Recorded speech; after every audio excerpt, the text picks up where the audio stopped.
अब यहाँ पर क्या आपका द्वि है ना, क्या है आपका द्वि है। अभी देखिए तो एक में तो नहीं होगा कि एक में काम या आ को आ करने से क्या होगा चलो इसलिए नहीं बताया। द्वि शब्द पर्यंत ही अकार आदेश करना इष्ट है। ध्यान देना द्वि शब्द है, द्वि में पहले दा वा ई यही क्रम है ना, वर्णों का क्रम क्या है दा वा ई। तो द्वि में कितने अक्षर हैं, कितने वर्ण हैं? नहीं दो वर्ण 3 है, दा वा ई, दा वा ई 3 वर्ण है ना। अच्छा देखिए तो जो आपका द्वि शब्द है तो ध्यान देना द्वि शब्द नित्य द्विवचनांत है।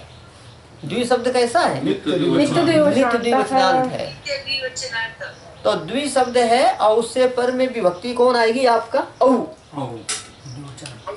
औ आएगी ना। द्वि शब्द है तो द्वि के अंत में क्या है? द्वि शब्द के अंत में ई है ना। अब त्यदादि नामा सूत्र कहता है त्यदादि को अकार आदेश होता है विभक्ति पर होने पर। ध्यान देना त्यदादि नाम षष्ठी बहुवचन है त्यदादि नाम, तो षष्ठी को देख करके अलोअंतस्य परिभाषा सूत्र आता है। उसका क्या कहना है कि षष्ठी निर्दिष्ट कार्य अंतल के स्थान पर होता है। तो जो त्यद शब्द को जो अकार, ये त्यदादि को जो आकार प्राप्त था ना, द्वि को प्राप्त था ना, तो अलोअंतस्य की सहायता से अंतिम को, अंतिम में क्या है द्वि में ई, तो ऐसा कहेंगे अलोअंतस्य की सहायता से त्यदादि नामा सूत्र के द्वारा अंतिम में ई को क्या हो जाएगा? आ। ई को क्या हो जाएगा? आ। ठीक है, तो द्वा बन गया ना। क्या बन गया? द्वा। अब इसके राम की तरह रूप चल जाएंगे। द्वा औ है ना। यहाँ प्रथम हो पूर्व सवर्णा से पूर्व सवर्ण दीर्घ प्राप्त है, नादिशी से निषेध हो जाएगा, वृद्धि रेची से वृद्धि हो जाएगी। किससे वृद्धि होगी? द्वौ। और द्वितीया के द्विवचन में औट आने पर दो, और जो द्वा तो हर जगह बनाएंगे, विभक्ति पर होने पर त्यदादि नामा से क्या होगा? आ। और द्वा से पर जब भ्याम आएगा ना तो सुपीचा से दीर्घ कर देंगे, द्वाभ्याम द्वाभ्याम द्वाभ्याम। और द्वि से ओस आएगा, त्यदादि नामा लग गया, द्वा ओस, जैसे रामयो हो वैसे द्वयो। द्वा ओस है, ओसीचा सूत्र से द्वा आकार को क्या हो जाएगा? एकार, द्वे ओस बना लेंगे, द्वयो द्वयो हो। चलिए द्वा बना करके राम के समान रूप चलेंगे, दो दो द्वाभ्याम द्वाभ्याम द्वाभ्याम द्वयो द्वयो। सुना रूप पुल्लिंग में द्वि शब्द के। अब देखना इकारांत शब्दों के रूप चल रहे थे, अब आया इकारांत है ना। जैसे पहले अकारांत था, फिर आकारांत में क्या आया? विश्वपा, हा हा है ना। हा हा किसी गंधर्व का नाम है। किसका? किसी गंधर्व देवता का नाम है हा हा। हा हा नाम है, हु भी नाम है गंधर्व का। वो ज्ञानेश समाज के समाधि 16 में नहीं क्या हाँ। नाम जी ने लिखा था अभंग, उसमें वर्ण आता है हा हा हु गाती गानी। वाह, माने समाधि 16 में कंठनाथ आए थे ना उनको समझने के लिए। हाँ। तो वर्णन करते कि हा हा हु गंधर्व आए तो गायन करने के लिए। अच्छा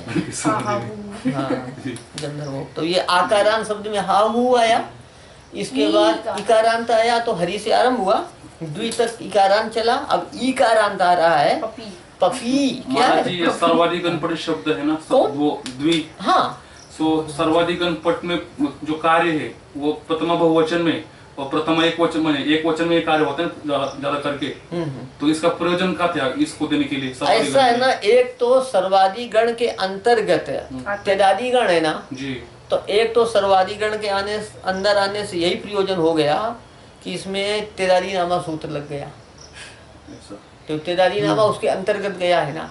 तो डायरेक्टली त्यदादि गण अलग क्यों किया नहीं? क्योंकि सर्वादि गण से क्यों इनवाइट किया? अरे भाई दो गण करते ना, एक किया नहीं क्या मतलब एक में क्यों जोड़ा? अलग क्यों नहीं किया फिर? क्योंकि त्यदादि गण का कार्य अलग सूत्र क्यों नहीं बनाया? हाँ, किस शब्द को, द्वि शब्द को लेकर करना है आपको? जैसे त्यदादि गण अलग क्यों नहीं बना? सर्वादि गण है और त्यदादि गण अलग क्यों नहीं हुआ? उसी का सर्वादि गण का कार्य अलग है और त्यदादि गण का कार्य तो अलग ही है ना, उसके अंतर्गत क्यों? सर्वादि गण का उसमें कुछ विषय नहीं आता। चलो आज एक दो सूत्र चलने दो, कल बता देंगे।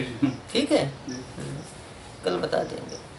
अब जो सखी शब्द पूछा था ना, तो समान उपपद रहते क्षय धातु से बनेगा। क्षय से बना है। समान को से आदेश, समान उपपद रहते क्षय से सखी शब्द बना है। और पपी शब्द बना है पारक्षणे धातु से। पातिति पपी, पातिति पपी। हाँ, रक्षा करता है इसलिए पपी कहलाता है। किसकी रक्षा करता है? लोक की। लोक की रक्षा करता है ना। लोकम पाति लोकम इति पपी, लोक की रक्षा करता है इसलिए पपी कहते हैं। किसे? सूर्य को। सूर्य लोक की रक्षा करता है। कैसे? यदि सूर्य का उदय ना हो तो जीवन रहेगा? नहीं रहेगा। यदि प्रकाश न मिले तो या फिर फसल भी, शस्य भी नहीं होगा, खेती भी नहीं होगी और मनुष्य भी जीवित नहीं रहेंगे। सूर्य का प्रकाश बहुत जरूरी है। ठंडी के दिनों में सूर्य का उदय नहीं होता है, कैसा लगता है आपको? और सूर्य गर्मी के दिनों में सूर्य क्या करते हैं कि जो वर्षा पानी सोख लेते हैं। गर्मी में सूर्य जल का शोषण करता है और वर्षा ऋतु में उसकी वर्षा कर देता है। जो मानसून जो बनता है तो सूर्य ही जल का शोषण करता है, ध्यान रखिएगा। तो इसे ये प्रकाश को देकर, उष्णता को देकर और जल वृष्टि को करके ये सूर्य लोक की रक्षा करता है। सूर्य लोक की रक्षा करता है। अब बिल आता है बिजली का, सब परेशान है। और सूर्य नारायण यदि बिजली का बिल भेज दें आप लोगों को तो देखोगे कितना रक्षा करते हैं सूर्य भगवान। अब देखिए तो अपना पपी शब्द है ना, ईकारांत है। पपी शब्द कैसा है? ईकारांत है। पपी शब्द है ना, प्रथमा के एक वचन में सु विभक्ति आएगी। सु को रुत विसर्ग हो जाए, सु के साथ को रुत विसर्ग होगा, क्या होगा? पपी। पपी का क्या अर्थ है? सूर्य। पपी का क्या अर्थ है? सूर्य। अब देखना, पपी से औ प्रत्यय आएगा। पपी औ, पपी औ दीर्घात जैसी चाहे तो पहले बताया जा चुका है। यहाँ पर पपी औ है, इकोणची से क्या प्राप्त है? यण। यण का बाद करके प्रथमयो पुरुष वर्णा से पुरुष वर्ण दीर्घ प्राप्त है। दीर्घात जैसी चा सूत्र कहता है दीर्घ से जस और इच पर होने पर पुरुष वर्ण दीर्घ न हो। पपी में दीर्घ है ना, पपी दीर्घ है ना, दीर्घ से जस और इच पर होने पर। औ क्या है? इच है ना, तो पुरुष वर्ण दीर्घ ना हो। प्रथमयो पुरुष वर्णा से पुरुष वर्ण दीर्घ प्राप्त है, उसका दीर्घात जैसी इच्छा से निषेध हो जाएगा। किसका निषेध हुआ? पुरुष वर्ण दीर्घ का। तो अब क्या होगा? इकोणची होगा। प्रथमयो पुरुष वर्णा से पुरुष वर्ण दीर्घ प्राप्त है, उसका दीर्घात जैसी इच्छा सूत्र से निषेध होगा। तो क्या होगा? इकोणची से यण हो जाएगा। किसको? इको या हो जाएगा ना, या हो जाएगा। क्या बनेगा? पप्यौ बन जाएगा, है ना।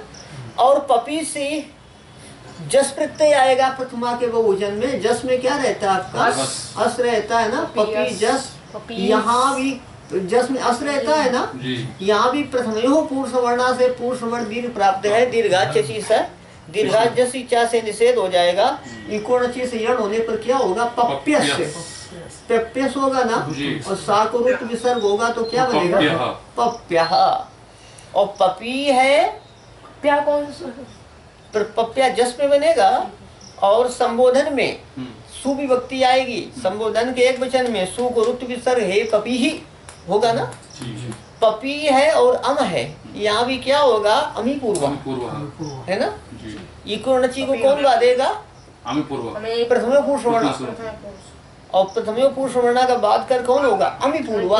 अमी पूर्वा से क्या होगा? पूर्व रूप हो जाएगा। ई और आ के स्थान में ई हो जाएगा।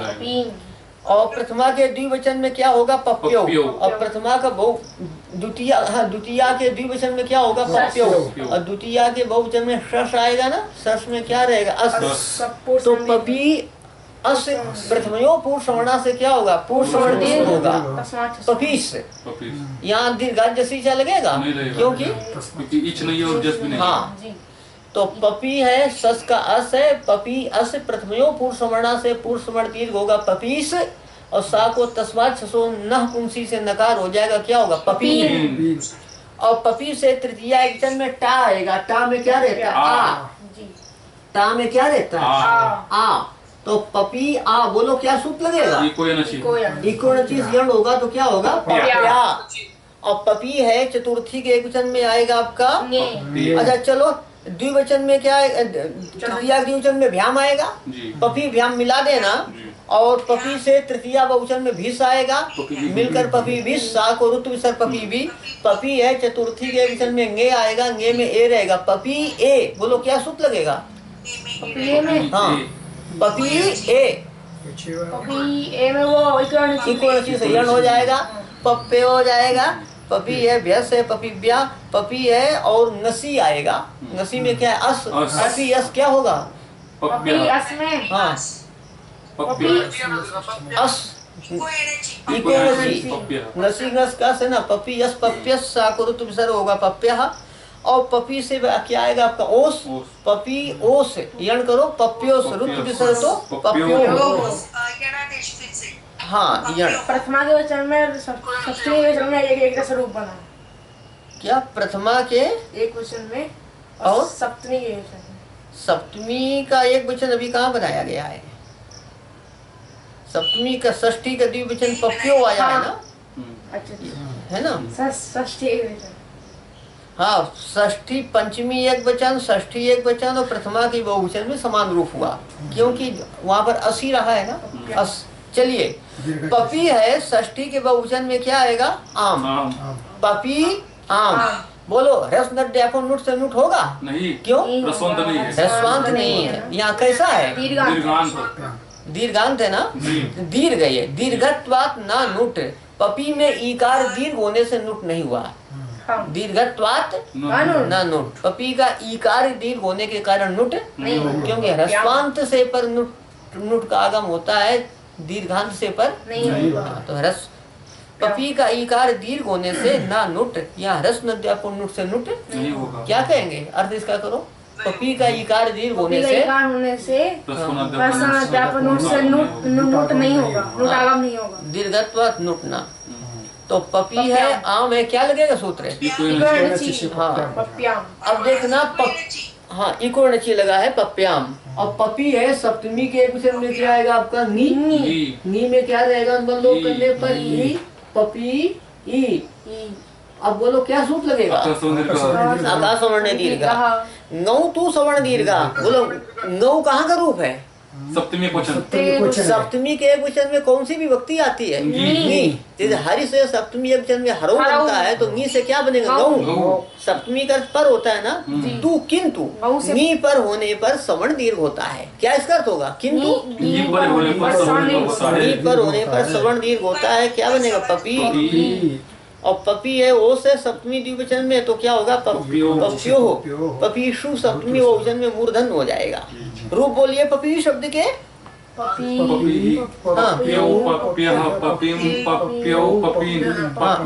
नहीं हाँ ठीक है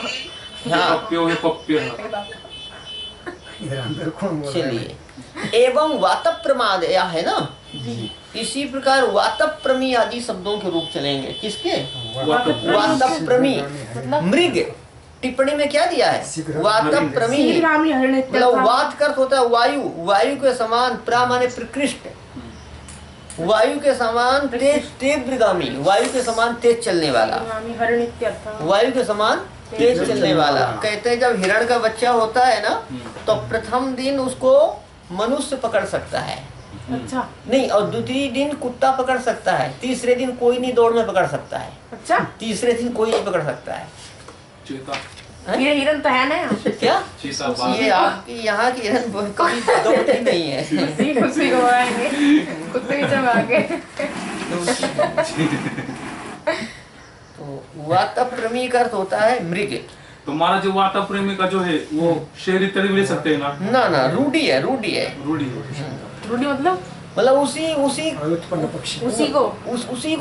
अव्युत्पन्न पक्षी नहीं है, रूढ़ी मतलब एक तो जैसे पंकज शब्द है ना, पंकज, पंख से उत्पन्न हो तो क्या कहेंगे पंकज, समझ गए, पंख मतलब कीचड़, अच्छा, तो पंकज का अर्थ क्या है कमल, पंख से उत्पन्न हो, जैसे पाँच का अर्थ क्या होता है खग, खाने वाला, ख आसमान, ग से जाने वाला, मतलब क्या है कि जो यहाँ पर प्रकृति प्रत्यय का अर्थ न लेकर के एक निश्चित अर्थ लिया जाए उसे रूढ़ी कहते हैं, तो वो केवल मृग को ही कहता है, दूसरे को नहीं। मृग में ही उसकी, जैसे सुन लो दोबारा, पंकज शब्द है ना, तो पंख से उत्पन्न होने वाला कमल है, पंख से उत्पन्न होने वाली कुछ घासें भी हैं। हाँ। सहीवाल जानते हैं? साहीवाल है नहीं, जल के ऊपर सहीवाल, हाँ ये है। क्या? जिन्होंने वनस्पति शास्त्र पढ़ा है उनको मालूम होगा।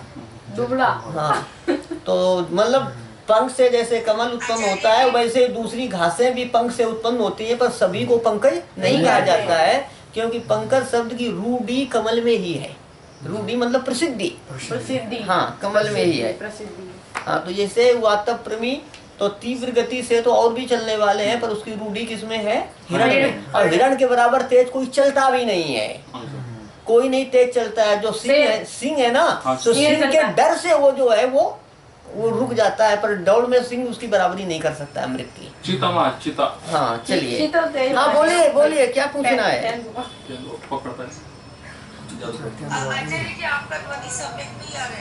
अच्छा,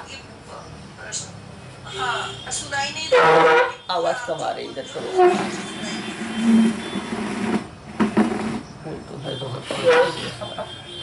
आवाज आई? अभी आती है आवाज? कैमरा हाँ, तो कैमरा जोड़ के दिखेगी एक बार। अभी कैसा है? अब हाँ, तो इसी पोज में रखा करो, है ना। अभी देखिए, आपका वातप्रमी शब्द है ना जी। वातप्रमी का क्या अर्थ है? मृग। एवं वातप्रम्यादया, एवं का अर्थ है पपी शब्द के समान। वातप्रम्यादया, वातप्रमी आदि शब्दों के रूप चलते हैं। पपी शब्द के समान वातप्रमी शब्द के रूप चलेंगे। किसके? हाँ, वातप्रमी शब्द के रूप चलेंगे, है ना। वातप्रमी शब्द के रूप चलेंगे, तो बना इसके रूप बना लेना पपी के समान जी। अभी ईकाराम शब्द चल रहे हैं, एक शब्द आ रहा है आपका बहुश्रेयसी। यहाँ बहवयः श्रेयस्यो यस्य सा बहुश्रेयसी। बहवी, जैसे पुल्लिंग में शब्द है बहु, क्या शब्द है? बहु। स्त्रीलिंग में बहवी। हाँ, बहवी। तो बहवी एक वचन में और बहुवचन में क्या होगा? बहवया। बहवया हो जाएगा ना। हाँ, बहवी एक वचन में और बहुवचन में बहवया। स्त्रीलिंग शब्द है और श्रेयसी शब्द है, और श्रेयसी शब्द स्त्रीलिंग में रूप चलेगा, तो प्रथमा के एक वचन में बनेगा श्रेयसी और बहुवचन में बनेगा श्रेयस्या। श्रेयसी है, जस का असहरण हो जाएगा ना, श्रेयस्या। तो श्रेयसी का अर्थ होता है आपका अति प्रशंसनीय। क्या अर्थ होगा? अति प्रशंसनीय। तो बहुब्रीहि समास है यहाँ पर, बहुत सी अति प्रशंसनीय।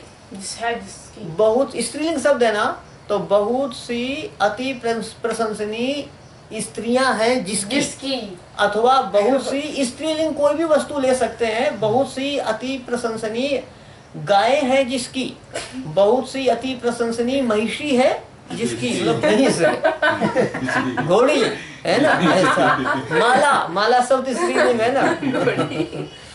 तो बहुत सी अति प्रशंसनीय स्त्रियां हैं जिसके, उस व्यक्ति को क्या कहेंगे? बहुश्रेयसी।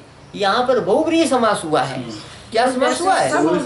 बहुब्रीहि समास हुआ है ना। तो बहवया प्रथमा बहुवचन का रूप है, श्रेयस्या प्रथमा बहुवचन का रूप है। अब बहुब्रीहि समास करने पर पहले वाली विभक्तियों का लोप हो जाता है ना, पहले वाली विभक्तियां नहीं रहती हैं, तो क्या शब्द रहेगा समास होने पर? बहुश्रेयसी। यहाँ ठीक है, क्या रहेगा? बहुश्रेयसी। समास हुआ है, इसलिए यहाँ पर कृतधित समासाश्च सूत्र से प्रातिपदिक संज्ञा होगी। किससे? कृतधित समासाश्च सूत्र से प्रातिपदिक संज्ञा होगी। प्रातिपदिक संज्ञा किससे होगी? कृतधित समासाश्च सूत्र से। तो बहुश्रेयसी है, प्रथमा के एक वचन में क्या आएगा? सु। क्या आएगा? सु आएगा ना। सु में क्या रहेगा आपका? सा रहेगा ना। चुप, ऋतु विसर्ग करता है। हलन या अभ्योत। अब ये लिख लीजिए, श्रेयसी शब्द न्यंत है, ऐसा लिखना। श्रेयसी शब्द नीप प्रत्यांत होने से न्यंत कहलाता है। श्रेयसी शब्द नीप प्रत्यांत होने से न्यंत है, न्यंत कहलाता है। नीप प्रत्यांत, हाँ, क्या लिखा आपने? श्रेयसी शब्द नीप प्रत्यांत, हाँ सरल सरल लिखा दूं मैं आपको, सरल। इसका मतलब रुको, क्या बोला? सकार का लोप हो जाएगा ना इसका नहीं, मतलब? देखिए हम बताएंगे आपको, अभी हम बोलेंगे आगे। जी जी। अब देखना, सरल लिखना और ऐसा लिखना कि नीप प्रत्यय करके श्रेषी शब्द में नीप प्रत्यय है, श्रेषी शब्द में गिप प्रत्यय है, इसलिए श्रेषी शब्द ज्ञंत है। ये सरल भाषा हो गई। क्या? श्रेषी शब्द में नीप प्रत्यय है, इसलिए श्रेषी शब्द कैसा है? ज्ञंत है। तो बहुश्रेषी है, सु है, सु का सा है, हलंग या व्यो दीर्घा सूती सी प्रकृतम हल। सु में ऊ का अनुबंध लोप करने पर क्या रहेगा? सा। बहुश्रेषी सा, हलंग या व्यो दीर्घा सूती सी प्रकृतम हल सूत्र कहता है हलंत से पर सूती सी के अप्रयुक्त हल का लोप होता है। यहाँ सु है ना, सु में उकार की संज्ञा लोप करेंगे, क्या रहेगा? सा। सा की अप्रयुक्त एकाल प्रत्यय से अप्रयुक्त संज्ञा होगी। तो ये सु का अप्रयुक्त हल है कि टी सी का अप्रयुक्त हल है? सु का अप्रयुक्त हल है। तो हलंत से पर सु के अप्रयुक्त हल का लोप होता है, तथा दीर्घ जो नी आप तदंत से पर सूती सी का अप्रयुक्त हल का लोप होता है। तो यहाँ हमने बोला नीफ हुआ है ना, क्या हुआ है? नीफ हुआ है ना। तो दीर्घ जो नी आप है, तो दीर्घ नी का ई है श्रेषी में। श्रेषी में क्या है? श्रेषी में क्या है आपका? नी का ई। तो दीर्घ जो नी किसमें? श्रेषी में। दीर्घ जो नी आप, कहीं दीर्घ नी मिलेगा, कहीं दीर्घ आप मिलेगा। तदंत, तद से क्या लेंगे? दीर्घ नी, तदंत मतलब न्यंत। क्या अर्थ हुआ? तदंत न्यंत। हाँ, दीर्घ जो नी तदंत मतलब नी अंत में है, जिसके नी अंत में है, जिसके अर्थात न्यंत से पर। दीर्घ जो नी क्या है? ई। तदंत कौन है? आपका श्रेषी शब्द। उससे पर क्या होगा? सु के अप्रयुक्त हल का लोप हो जाएगा। तदंत आप श्रेषी कहिए या बहुश्रेषी कहिए, कुछ भी कह लो, है ना। तो क्या है कि सु के सा का लोप हो जाएगा। किस सूत्र से लोप हुआ है? जो नीप, यहाँ पर नीप हुआ है ना, तो न्यंत का उदाहरण भी लग गया। दीर्घ जो नी तदंत से पर, तदंत श्रेषी शब्द है, उससे पर सु के अप्रयुक्त हल का लोप हो गया। किस सूत्र से? हाँ। अब देखिए, अब द्विवचन के रूप को, अब आगे के रूप को बनाने के लिए सूत्र आ रहे हैं। सूत्र देखना, युस्त्राख्यो नदी, युस्त्राख्यो नदी, युस्त्राख्यो नदी, यु प्रथमा द्विवचनांत, यु प्रथमा द्विवचनांत, स्त्राख्यो प्रथमा द्विवचनांत और नदी प्रथमा एक वचनांत। यु प्रथमा द्विवचनांत, स्त्राख्यो प्रथमा द्विवचनांत, नदी प्रथमा एक वचनांत। ठीक है। अब सुनिए कैसे यु है ना, अभी बताएंगे। और ईदु दंतो नित्य स्त्रीलिंगो नदी संज्ञो स्ताह। ईकारांत उकारांत, ई तूत है ना, तपर है ना। ईकारांत उकारांत नित्य स्त्रीलिंग शब्द नदी संज्ञक होते हैं। ईकारांत उकारांत नित्य स्त्रीलिंग शब्द नदी संज्ञक होते हैं।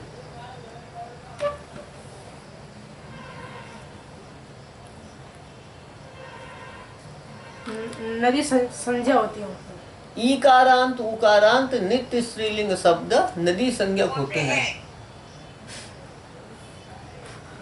इसका मतलब बता रहा हूँ, रुको। ईकारांत उकारांत नित्य स्त्रीलिंग शब्दों की नदी संज्ञा होती है। ईकारांत उकारांत नित्य स्त्रीलिंग शब्दों की नदी संज्ञा होती है। सुनिए, यू है ना, ई तूत, इसको यू को मैं बता रहा हूँ। ई उ, ई उ। अब बताइए क्या हो जाएगा संधि करने पर? यू, हाँ बोलो। इकोनची है ना। ई उ क्या बनेगा? यू। समझ गए? ई और उ है ना, इकोनची से ई को क्या होगा? या और उ हो जाएगा तो क्या बनेगा? यू। अब प्रथमा द्विवचनांत बताया है ना मैंने, तो यू से पर विभक्ति आएगी आपकी औ। अब सूत्र क्या लगेगा? यू से औ विभक्ति आएगी, प्रथमा द्विवचन में सूत्र लगाए। एक और चीज हो गया। अच्छा हो गया। अब बोल। लोप हो जाएगा आचार्य, लोप हो जाएगा। चुप, प्रथमा का द्विवचन। खड़े हो, खड़े हो। हाँ, प्रथमा पुरुष वर्ण। अक से प्रथमा विभक्ति संबंधी अच पर है ना, अच प्रत्याहार में ऊ आएगा ना।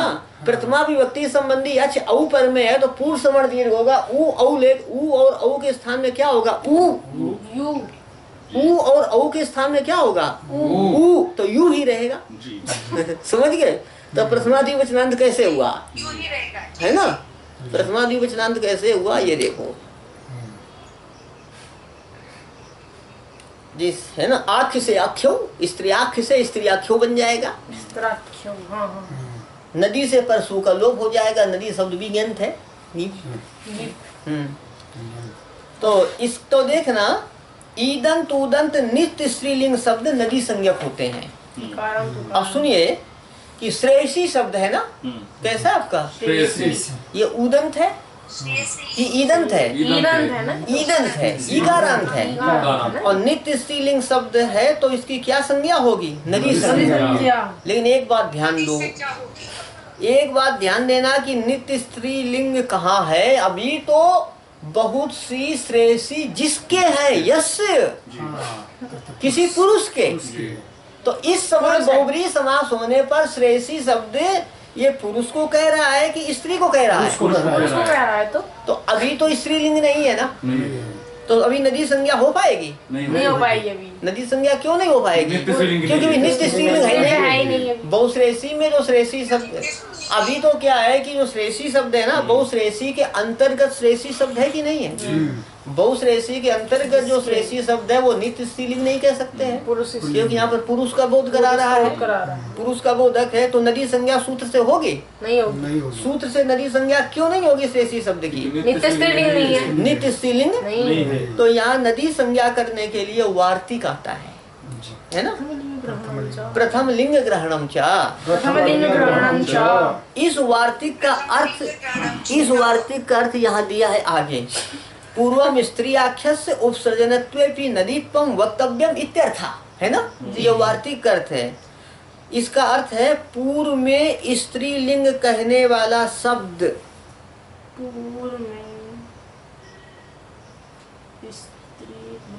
पूर्व में स्त्रीलिंग को कहने वाला शब्द, पूर्व में स्त्रीलिंग को कहने वाला शब्द का उपसर्जनत्व होने पर भी, उपसर्जनत्व होने पर भी नदी संज्ञा कहनी चाहिए।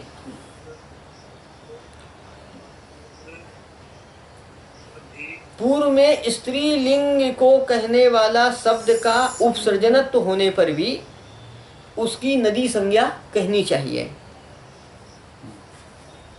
कुछ कठिन लगा तो सरल करो। पूर्वम स्त्री अक्षर से, पूर्व में स्त्रीलिंग को कहने वाले शब्द का उपसर्जनत्व होने पर भी, अर्थ लिख लो फिर हम बताएंगे। उपसर्जन का अर्थ होता है गौण है। उपसर्जन का क्या अर्थ होता है? जैसे कल मैंने बताया था ना कि प्रियत्री है ना, तो प्रियत्री में त्रि शब्द गौण है। क्यों? क्योंकि वो किसको बोल रहा है? तीन प्रिय है जिसके, उस व्यक्ति को बोल रहा है। तो यहाँ त्रि शब्द कैसा है? गौण है। तो यहाँ भी श्रेयसी शब्द किसी व्यक्ति को बोल रहा है, किसी पुरुष को बोल रहा है जिसके तीन प्रिय हैं। तो यहाँ भी श्रेयसी शब्द कैसा है? गौण है। तो उपसर्जन का अर्थ क्या होता है? गौण। उपसर्जन का अर्थ क्या हुआ? तो पूर्व में स्त्रीलिंग को कहने वाले शब्द का उपसर्जनत्व होने पर भी, या पूर्व में स्त्रीलिंग को कहने वाला शब्द उपसर्जन होने पर भी, क्या पूर्व में स्त्रीलिंग को कहने वाला शब्द उपसर्जनत्व होने, नहीं, शब्द का उपसर्जनत्व और शब्द उपसर्जन, नहीं समझे? पूर्व में स्त्रीलिंग को कहने वाले शब्द का उपसर्जनत्व होने पर भी, उपसर्जनत्व किसका? शब्द का। और जब उपसर्जन कहेंगे तो शब्द।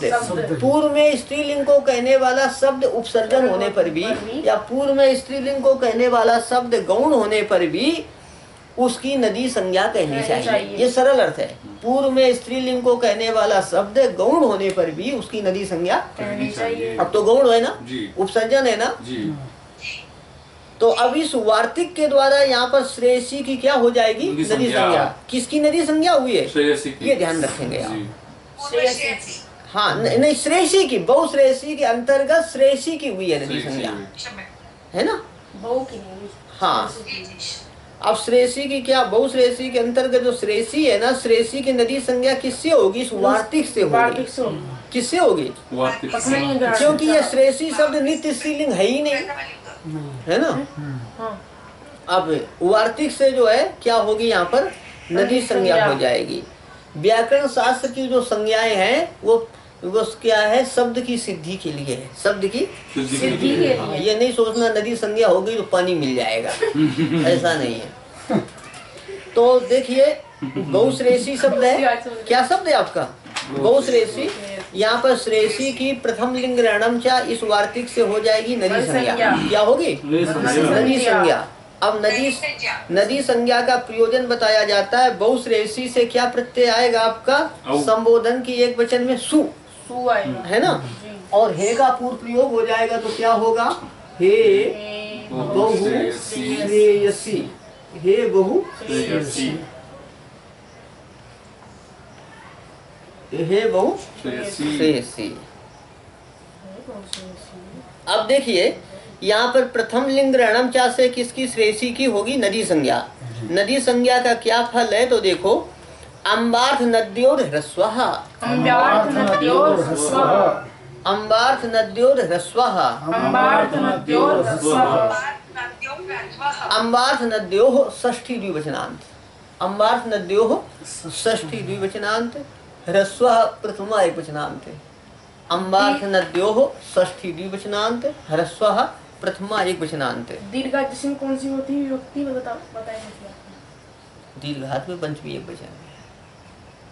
जैसे ये पहले सूत्र आ चुका है ना। अब देखिए अम्बार्थ नद्योः षष्ठी द्विवचनांत है, ह्रस्वः प्रथमा एकवचनांत है। टिप्पणी में देख सकते हैं इसका अर्थ है जी। 3 नंबर। हाँ संबुद्धो अम्बा। हाँ ये आवाज आई। अम्बार्थानाम नद्यन्तानाम च ह्रस्वः स्यात् संबुद्धौ इत्यर्थः। अम्बा अर्थ वाले शब्दों को और नद्यंत शब्दों को ह्रस्व होता है संबुद्धौ, संबुद्धि पर होने पर। संबुद्धि अम्बा और अम्बा अर्थ वाले और अम्बा अर्थ वाले और नद्यंत शब्दों को ह्रस्व होता है संबुद्धि पर होने पर। संबुद्धि पर होने पर, ठीक है। अम्बा अर्थ वाले शब्द, अम्बा अर्थ वाले शब्द अर्थात अम्बा के पर्याय शब्द। अम्बा के पर्याय शब्द कौन? अम्बा, अक्का, अल्लाह। कौन शब्द हुए? अम्बा, अक्का, अल्लाह। ये शब्द कैसे है? अम्बा अर्थ वाले शब्द। आकारांत, आकारांत शब्द। अम्बा अर्थ वाले शब्द क्या है लिखा आपने? अम्बा अर्थ वाले शब्दों को ह्रस्व होता है। अम्बा अर्थ वाले शब्दों को ह्रस्व होता है संबुद्धि पर होने पर, तथा नद्यंत शब्दों को ह्रस्व होता है संबुद्धि पर होने पर। किसे? नद्यंत शब्दों को ह्रस्व होता है संबुद्धि पर होने पर। अब देखिए तो यहाँ पर हे बहुश्रेयसी है ना, तो ये हे बहुश्रेयसी सु, हे बहुश्रेयसी सु। अब ये सूत्र घटाइए, अम्बार्थ नद्योर ह्रस्वा। यहाँ अम्बार्थ वाला शब्द है नहीं है, तो नद्यंत शब्द। नदी संज्ञा आपने किसकी की है?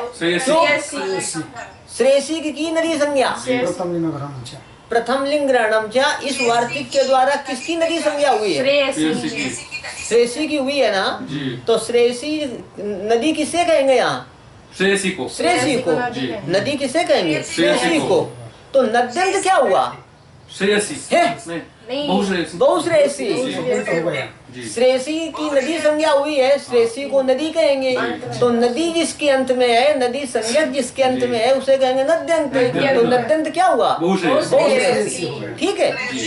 हाँ तो तो अम्बार्थ वाले शब्दों को रस होता है और नद्यंत शब्द कौन हुआ? बहुश्रेष्ठी। यहाँ नदी क्या है, नद्यंत क्या है, एक एक शब्द के अर्थ का विचार करना है ना। कहीं बहुश्रेष्ठी की नदी संज्ञा होगी तो नद्यंत को रस हो जाएगा, श्रेष्ठी की नदी संज्ञा हुई है तो नद्यंत बहुश्रेष्ठी है तो उसको रस हो जाएगा। समुद्धि पर में क्या है आपका? सु। समुद्धि पर में क्या है? सु। तो किसको रस होगा? बोल। नद्यंत है ना, नद्यंत को रस होगा तो अलोन्त की सहायता से ईकार को रस होने पर क्या होगा? बहु श्रेयसी। और सु में क्या रहता है? सा। बोल क्या सूत्र लगेगा? नहीं, रस होगा। क्या होगा आपका? रस हो जाएगा ना, रस हो जाएगा तो सूत्र क्या लगेगा? एंग रस्वात समुद्धे। एंगंत और रस्वांत अंग से पर समुद्धि का अवयव हल्का।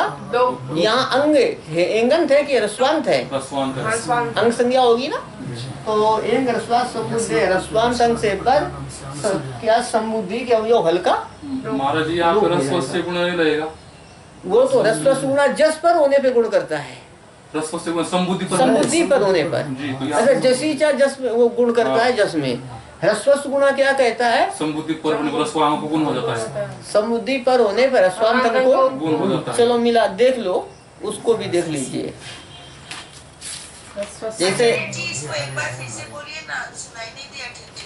हाँ जी देखिए, बहुश्रेष्ठी शब्द है और सुविभक्ति आएगी संबोधन में। एक वचनम संबुद्धि से इसकी क्या होगी? संबुद्धि संज्ञा हे का पूर्व प्रयोग होगा। ठीक है, हे बहुश्रेष्ठी सु है ना। आपने श्रेष्ठी की नदी संज्ञा तो कर चुके हैं आप। तो अम्बार्थ नद्योर रस्वा सूत्र क्या कहता है? अम्बार्थ वाले और नद्यंत शब्दों को, नदी संज्ञा किसकी हुई है? श्रेष्ठी की। तो नदी कौन है यहाँ पर? श्रेष्ठी। और नद्यंत कौन है आपका? बहुश्रेष्ठी। नद्यंत कौन है? बहुश्रेष्ठी। तो क्या होगा कि ये क्या सूत्र कहता है? अम्बार्थ वाले शब्द और नद्यंत शब्द को ह्रस्व होता है समुद्धि पर होने पर। तो नद्यंत क्या है? बहुश्रेष्ठी, उसको ह्रस्व हो जाएगा। उसको किस सूत्र से ह्रस्व हो जाएगा? अम्बार्थ नद्यों ह्रस्व से ह्रस्व हो जाएगा। आपकी बात बताएंगे, उससे ह्रस्व हो जाएगा। तो ह्रस्व होने पर क्या हुआ? हे बहुश्रेयसी। और जब ह्रस्व हो गया तो एंग रस्वात समुद्धे से क्या होगा? सु के सा का लोप हो जाएगा। ठीक है, अभी इन्होंने पूछा है जैसे हे हरे, वहां पर ह्रस्व गुणा से आपने गुण किया था ना समुद्धि पर होने पर। अभी देखिए आप, पहले तो यहाँ पर दीर्घ है, पहले यहाँ पर क्या है आपका? उस स्थिति में तो ह्रस्व गुणा प्राप्त नहीं है, लेकिन जब ह्रस्व हो चुका है तब ह्रस्व गुणा प्राप्त है ना। ह्रस्व गुणा क्या कहता है? संबुद्धि पर होने पर ह्रस्वांत अंग को गुण होता है। ठीक है, अब देखना, और अम्बार्थ ये एंग रस्वात संबुद्धे क्या कहता है? तो अंग से पर संबुद्धि के अवयव हल्का लोप होता है यदि वो इन्हें एंगन तो रस्वांत अंग से परे संबुद्धि के अवयव हल्का लोप होता है। यदि वह नहीं, देखो उसका अर्थ एंगन और ह्रस्वांत अंग से पर हल्का लोप होता है यदि वह संबुद्धि का हो। सीधे सीधे क्या अर्थ कर देते? एंगन और ह्रस्वांत अंग से पर संबुद्धि के अवयव हल्का। सुनिए, कहने का तात्पर्य है कि ह्रस्व गुणा सूत्र भी संबुद्धि में लगता है और ये अम्बार्थ नद्योर ह्रस्वा भी कहाँ लगता है? संबुद्धि में लगता है। ठीक है, लगता है ना। दोनों कहाँ करते हैं काम? संबुद्धि में। अच्छा, अभी समुद्धि में ही दोनों कार्य करते हैं। तो ये अम्बार्थ नद्योर ह्रस्वा की है, उसकी संख्या देखो थोड़ा एक बार। 7 3 107 अम्बार्थ नद्योर 7 3 108 वो पर वाला है। वो पर वाला है। ह्रस्व गुणा क्या है आपका? पर वाला है। अच्छा, तो फिर भी एक मिनट, वो पर का है। कौन? ह्रस्व गुणा पर का है। तो पूर्व से पर बलवान होता है और पर से भी अपवाद बलवान होता है। पर से भी क्या बलवान होता है? अपवाद कैसे है कि ये एक मिनट, नहीं एक मिनट, थोड़ा मेरे बोलने में भूल हुई है। क्या भूल हुई है कि पहले अम्बार्थ जब ह्रस्व होने के पहले तो ह्रस्व गुणा प्राप्त ही नहीं है। जी पहले प्राप्त नहीं है, प्राप्त ही नहीं है। तो पहले क्या होगा, अम्बार्थ नद्युर रस्वा से ह्रस्व हो जाएगा, ह्रस्व होगा ना। अम्बार्थ नद्युर रस्वा से ह्रस्व हो गया, अब प्राप्त है कौन, रस्व से गुणा, ह्रस्व गुणा अब प्राप्त है। गुण ह्रस्व गुणा से गुण प्राप्त है और एंग ह्रस्वात् समुद्धे से लोक प्राप्त है। ठीक है, एंग ह्रस्वात् समुद्धे से लोक प्राप्त है। एंग ह्रस्वात् समुद्धे क्या कहता है, एंगंत और ह्रस्वांत अंग से पर समुद्धि के अवयव हल्का लोक होता है। आप ह्रस्व गुणा और एंग ह्रस्वात् समुद्धे की संख्या का मिलान करें थोड़ा। यंग रसवत समुदय 6 तो ये भी पर का ही है। उसकी क्या संख्या आपने बताई अभी हमको, 6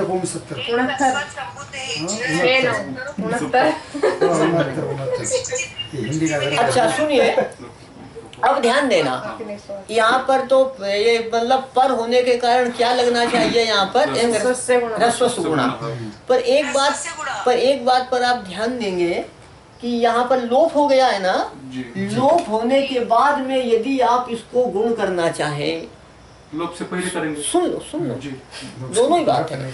लोप से पहले भी गुण करना चाहें, है ना, चलो पहले भी करना चाहें तो ह्रस्व करने का कोई लाभ हुआ, लोप प्राप्त हुआ हो नहीं, लोप तो आप करना नहीं चाहते, जब ह्रस्व गुणा लगाना चाहते हैं तब बात करिए आप, है ना।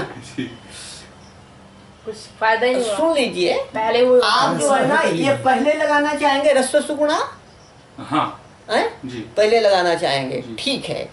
तो ह्रस्व के बाद लगाना चाहेंगे जी, ठीक है। वही बात है। अब देखना, तो अब क्या है कि यदि आप ह्रस्व गुणा यहाँ लगाना चाहेंगे तो ह्रस्व करने का कोई लाभ हुआ जी नहीं, ह्रस्व गुणा जब लगाना चाहेंगे गुण होगा ना, गुण करेंगे। एक मिनट गुण करेंगे। नहीं आप सुनो तो, आप मेरा कहने का मतलब ये है, गुण आप जैसे किससे करना चाहते हैं, ह्रस्व गुणा से, है ना।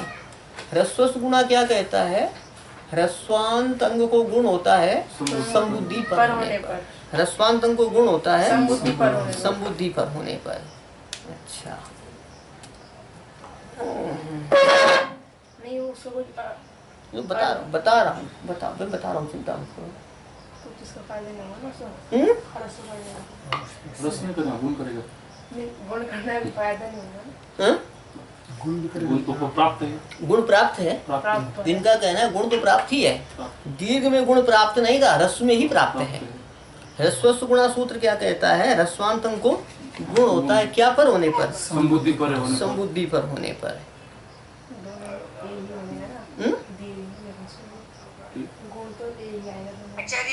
बता रहा हूँ, सुन लेना मेरे कहने, हम जो बोल रहे हैं सुन लेना। हम कहना चाहते हैं कि ह्रस्व विधान के सामर्थ्य से यहाँ गुण नहीं होगा। विशाल जी का कहना है कि ह्रस्व होने पर ही गुण प्राप्त है, यही है ना। पर ध्यान देना आप यहाँ पर, अम्बार्थ नद्युर ह्रस्वा सूत्र क्या करता है, ह्रस्व करता है ना।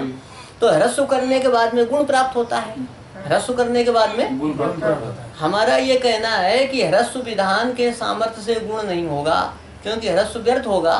तो विशाल का कहना युक्ति युक्त है कि ह्रस्व होने पर ही गुण प्राप्त है, तो गुण होना चाहिए। पर एक बात पर आप ध्यान देंगे, अम्बार्थ नद्युर ह्रस्वा सूत्र है, यदि पाणिनि को गुण करना ही इष्ट होता तो अम्बार्थ नद्युर गुणा ही सूत्र कर देते। पाणिनि क्या सूत्र बना देते, अम्बार्थ नद्युर गुणा। तो क्या अर्थ हो जाता कि नदी संज्ञक शब्दों को क्या होता है, गुण होता है। नदी संज्ञक शब्दों को गुण होता है। तो श्रेयसी में ई को गुण होने से भी वही बन जाता। बात सुनो, यदि पाणिनि को मतलब गुण करने से ए आएगा ना, दोनों से। यदि गुण करेंगे तो हे बहुश्रेय से बनेगा, हे बहु। तो उचित क्या था ये विचार करिए। एक पक्ष तो ये है कि अम्बार्थ नद्युर ह्रस्वा से ह्रस्व करने के बाद में ह्रस्व गुणा से गुण किया जाए। अम्बार्थ नद्युर ह्रस्वा से ह्रस्व करने के बाद में ह्रस्व गुणा से गुण किया जाए, एक पक्ष ये है। दूसरा पक्ष ये है कि अम्बार्थ नद्युर ह्रस्वा सूत्र न बना करके, या इस सूत्र में ह्रस्वा के स्थान पर गुणा कह देते, अम्बार्थ नद्युर गुणा, अम्बार्थ नद्युर। तो क्या होता, नदी संज्ञक को गुण हो जाता, नदी संज्ञक को तो हे बहुश्रेय से बनता। तो इसमें लाघव किस पक्ष में है? अम्बार्थ नद्योर ह्रस्वा सूत्र बना करके ह्रस्वस्व गुणा से गुण करने में लाघव है, अथवा अम्बार्थ नद्योर गुणा ऐसा सूत्र बना करके गुण करने में लाघव है। लाघव किसमें है? गुणा।